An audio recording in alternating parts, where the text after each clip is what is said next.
அம்மா தாயே, உன் ஆசீர்வாதத்தால ஊட்ட சரியா திறந்துட்டேன். என் கஷ்டமெல்லாம் தீர்ந்துடுன்னு எனக்கு நம்பிக்கை வந்துருச்சு தாயே.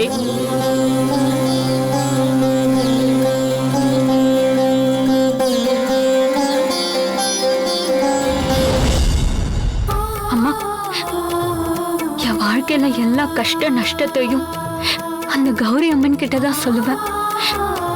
இப்போ நான் அந்த கௌரி அம்மனோட அவதாரமா நினைச்சு என் கஷ்டத்தை சொல்றேன். நான் என்ன பாவம் பண்ண, என் புருஷன் என்ன பாவம் பண்ணாரு, இந்த குடும்பம் என்ன பாவம் பண்ணுச்சுன்னு எனக்கு தெரியாது. ஆனா எங்கேயோ நடந்த தப்புக்கு தண்டனையா நான் தான் பலியாடா இருக்கேன். ஒரு பொண்ணா பிறந்தவ எப்ப தாய்மை அடையறாளோ அப்பதான் அவ பொண்ணா பிறந்ததுக்கு ஒரு அர்த்தம் இருக்குன்னு சொல்லுவாங்க.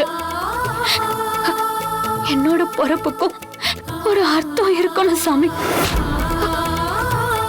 என் வயித்துல ஒரு குழந்தை உண்டாக நீதாமா அருள் புரியணும்.